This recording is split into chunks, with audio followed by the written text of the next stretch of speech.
Three, two, one. Mic check is good.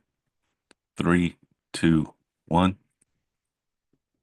Three, two, one. Three, two, one. Welcome back, guys, to Jared the Journeyman. Today's going to be a little bit different on the video.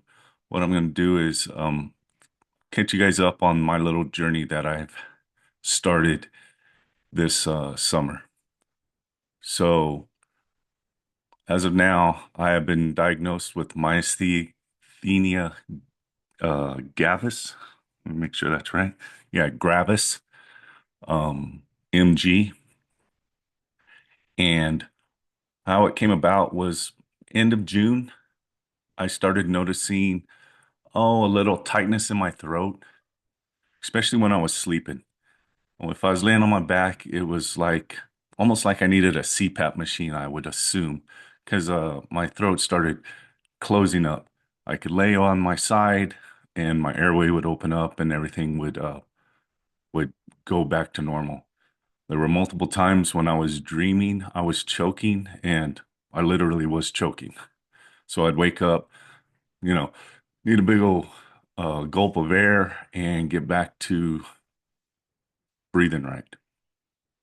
So I thought, maybe that's just coming with age. Then end of June, started noticing some double vision. We were doing a warehouse and there was a bunch of racks up there where they were storing materials, and these racks were going up probably 18 feet up into the air.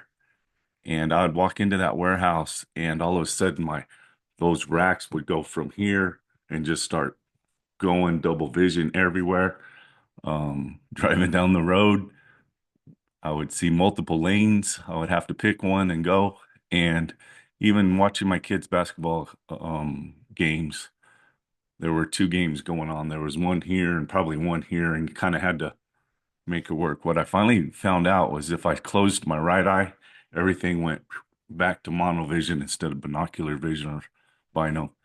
So I was messing around, being a pirate for about 2 or 3 weeks. Literally, I bought a patch to put over my eye while I was driving. So if you're seeing me going down the interstate with a patch on my eye, being a pirate, that's why.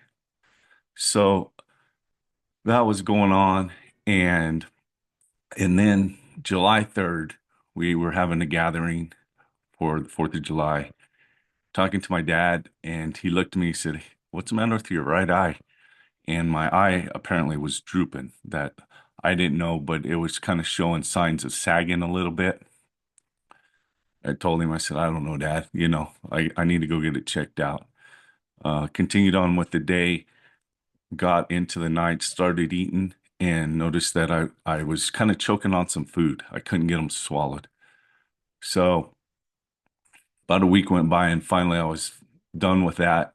Went to the urgent care center and went in. They did triage on me and told me, "Hey, you need to go to the hospital." Like, all right. So I get ready, and they're like, "No, no, no, no, no. You're either going to go to the hospital in an ambulance or you need a ride." So got a hold of my wife, got a ride into the hospital. And by the time I got to the hospital, the urgent care center already sent my information over there to them. So they kind of knew who I was and what I was about, because they were thinking it was stroke. So they started running tests for strokes, needed to do an MRI. MRI was broken. That hospital had to send me down, 45 miles away to the next town, to El Paso. And so that MRI machine could be used and go from there. After MRI, CT, echo, blood, I think that was it. Um, they couldn't find anything wrong or anything showing that I had a stroke. I was up, walking around, not tripping, not doing anything showing stroke signs except for the physical drooping of the face, slurring of the speech, and then We ran a little test with some ice, put some ice in my mouth. As soon as that ice hit, probably 5 minutes later, symptoms kind of dissipated. And that's when they knew it was MG. So about another day later, they got me on some meds and confirmed that it was MG that I have. So kind of what is MG? It's an autoimmune disorder, and my body's creating too many antibodies within the body, and it's actually fighting against my body. As an electrician, I'm thinking of it as a light switch is turning on, which is my brain telling my muscles to do anything. And it's kind of like a switch, turn on the switch, but the light doesn't turn on. Same thing with this. Brain's telling my nerves to do something. Receptors in my muscles are not receiving that signal. So they're just sitting there and nothing's happening. So eyes going to start drooping. As you can tell, I am off my meds, and I purposely did that just so you guys can hear. I can hear it. I can hear my slurring. And if you go back and watch any of my other videos, I'm not slurring, and that's because I'm on my meds on the other videos. But this one, I intentionally stayed off my meds just so you guys can pick up kind of the slurring. Right now, my tongue is not 100% functionable. Um, I can feel it. I can feel a little tightness right here. So that was the big sign of what was going on. Now that we have it under control, I'm up at UNM Hospital in Albuquerque, seeing the doctors up there, and we're trying to get it pinpointed down to exactly what what exactly I needed. In the beginning, it looked like I was just given a blanket of medicines and boom, it was working, but um, seemed like I was getting over medicated.